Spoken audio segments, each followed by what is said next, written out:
अस्सलामु अलैकुम वरहमतुल्लाहि वबरकातुहू। आज हमारे पास जो फिजिक्स का लेक्चर है वो है law of conservation of momentum. तो law of conservation of momentum को समझने से पहले आपके पास इसकी स्टेटमेंट है। वो कह रहा है कि the momentum of an isolated system. अब आपके पास एक ऐसा सिस्टम होना चाहिए जिसके ऊपर कोई भी बैरूनी फोर्स अमल ना कर रही हो, वो हमारे पास होता है आइसोलेटेड सिस्टम। तो ये आपके पास बुक में पेज नंबर 69 पे है।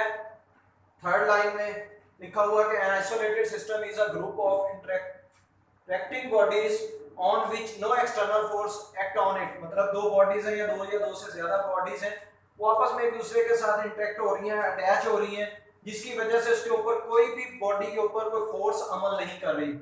इसकी स्टेटमेंट है वो हमारे पास क्या रहता है, momentum of an isolated system of two more than two bodies remains constant. मतलब जो आपस में वो टकराई है, टकराने से पहले और टकराने के बाद उनका जो टोटल मोमेंटम होगा वो कांस्टेंट रहेगा, सेम रहेगा, मतलब उसमें कोई तब्दीली नहीं है। तो इसको हम देखते हैं कि एक आपके पास मास है m1 और उसकी वेलोसिटी है v1। यहाँ पर ये u जो है उसकी वेलोसिटी है, u2 दूसरे मास की वेलोसिटी है। तो यहाँ पर ये आपके पास थ्योरी में लिखा होगा कि consider m1 is a mass and move with the velocity u1 and the other mass या second mass m2 with velocity u2 in a moving in a straight line with an initial velocity u1 v1। अब ये आपके पास before collision है। अब जब ये after collision होगा इनका मास तो सेम रहेगा, मतलब अगर वो 10 किलोग्राम का है तो वो 10 किलोग्राम ही रहेगा, तो ये मास दोनों का सेम रह जाएगा। अब उनकी वेलोसिटी चेंज हो गई, u1 से v1 में कन्वर्ट हो जाएगा और u2 से v2 में कन्वर्ट हो जाएगा आफ्टर कोलिजन। तो ये आपके पास अब आपने क्या करना है कि इसका इनिशियल मोमेंटम भी कोई होगा कि इसका मास क्या था और इसकी वेलोसिटी क्या थी, क्योंकि मास और वेलोसिटी का प्रोडक्ट जो होता है वो हमारे पास मोमेंटम होता है। तो जो इसका इनिशियल मोमेंटम होगा फॉर m1 के लिए, m1 के लिए इसकी वेलोसिटी क्या होगी, m1 u1, ये आ जाएगा m1 u1। इसी तरह जो इनिशियल मोमेंटम होगा m2 के लिए वो आ जाएगा m2 u2। अब ये देखें, अब ये हमारे पास दो बॉडीज के लिए था, अब इन दोनों का इनिशियल मोमेंटम क्या होगा, इसका मोमेंटम m1 को और m2 को दोनों को प्लस कर लो तो ये हमारे पास हो जाएगा initial momentum for before collision. अब उसके बाद हमने करना है कोलिजन के बाद का, आफ्टर कोलिजन। तो ये फाइनल मोमेंटम होगा। फाइनल मोमेंटम में हमारे पास क्या होगा, एक उसका मास है m1, उसकी वेलोसिटी क्या हो जाएगी v1। Final momentum of m2 क्या होगा, इसका मास m2 और इसकी वेलोसिटी v2। तो इसका टोटल मोमेंटम किस उसी तरह जैसे इनिशियल मोमेंटम था हमारे पास, यहां पर आ जाएगा टोटल मोमेंटम ऑफ फाइनल। तो ये आ जाएगा m1 v1 plus m2 v2। जैसा कि हमने लॉ के अंदर पढ़ा हुआ कि आफ्टर कोलिजन और बिफोर कोलिजन दोनों का सिस्टम पे कोई फर्क नहीं पड़ेगा। तो ये हमने लिख दिया initial momentum is equal to final momentum. तो ये आ जाएगा m1 u1 plus m2 u2, initial momentum is equal to m1 v1 plus m2 v2। उसके बाद हमने एक टॉपिक पढ़ा था एयर बैलून वाला, कि हवा एक बैलून के अंदर हम फिल करते हैं तो उसको हम रिलीज करते हैं। वो आपको बताया था थर्ड लॉ ऑफ मोशन में, Newton third law of motion में, कि अब ये देखें आपके पास एक बैलून और एक हवा, उसके अंदर आपने बैलून के अंदर हवा फिल कर दी है। अब आपने उसको बैलून को छोड़ा नहीं है, ये आपके पास फॉर एग्जांपल वो बैलून है, आपने इसके अंदर ये हवा को अंदर उसके तो फिल कर दिया है।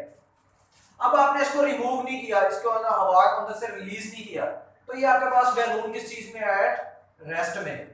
तो जब ये रेस्ट में होगा तो इसका इनिशियल मोमेंटम किसके इक्वल होगा, जीरो के। अब आपने इस बैलून को फॉर एग्जांपल रिलीज कर दिया, छोड़ दिया है। अब इसके मुकाबले में आपके पास जो बैलून है वो ऊपर वाली साइड पे या दाएं बाएं मूव करेगा और जो इसके अंदर से हवा है वो रिलीज होगी बाहर की जानिब। तो अब वो टोटल मोमेंटम हमने क्या पढ़ा था कि जो टोटल मोमेंटम होगा वो रिमेन्स कांस्टेंट है, उसमें कोई फर्क नहीं पड़ेगा।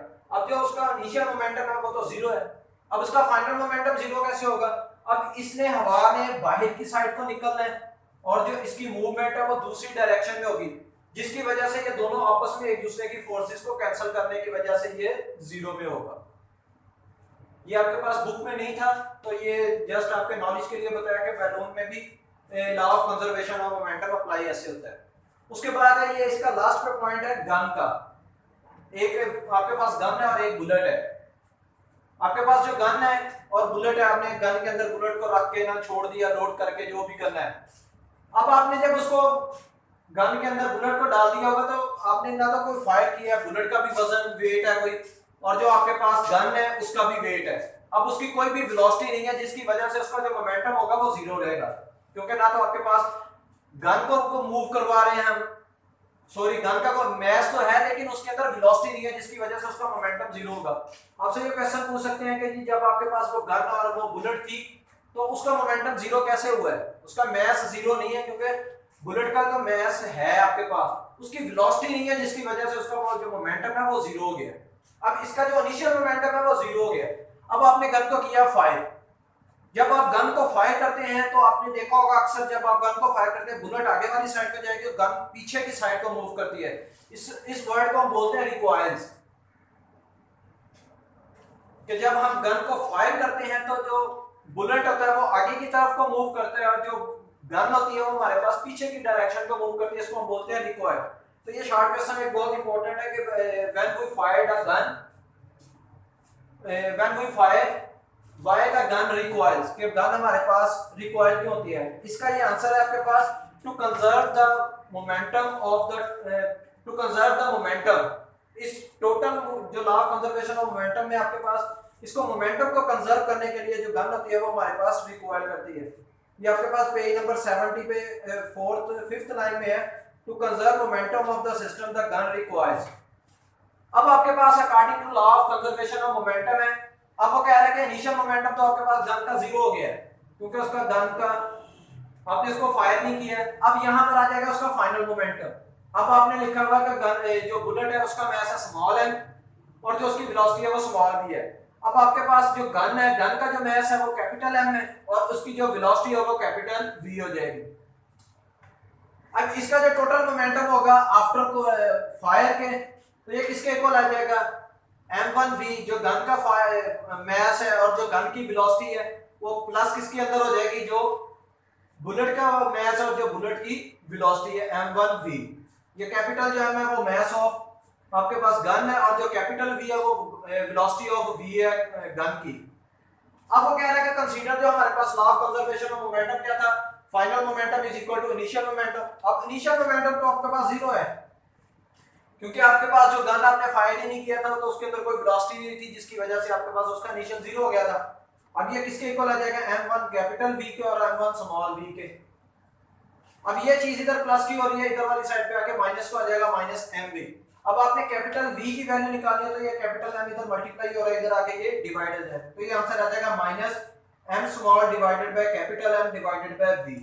तो ये हमारे पास एक एक्सप्रेशन है कि वेलोसिटी को कैसे हम फाइंड कर सकते हैं कि जो गन की आपके पास वेलोसिटी, आपके सॉरी बुलेट की जो आपके पास वेलोसिटी है या गन की आपके पास वेलोसिटी अगर आपके पास मालूम है कि इसकी वेलोसिटी है, इसका मैस कितना है, गन का मैस कितना है, तो आप उसकी जो वेलोसिटी रिक्वायर्ड होके वापस आएगी या उसकी वेलोसिटी को हम कैलकुलेट कर सकते हैं। ये कैपिटल जो v है ये गन रिक्वायर्ड है। तो यहाँ पर ये जब इक्वेशन लिखा हुआ है equation 3.19 gives the velocity of the gun, negative sign indicate the velocity of the gun is opposite to the velocity of the bullet, the gun recoils। यही आपको बताने का मकसद था। जो नेगेटिव साइन है वो हमारे पास गन का रिक्वायर्ड वेलोसिटी है जो उसकी बैक को मूव करके हमारे पास गन आ रही है। इसके साथ ही आज का लेक्चर कंप्लीट हुआ। इसमें अगर आपको कोई कंफ्यूजन होगी तो आप पूछ सकते हैं। Thank you, Allah Hafiz.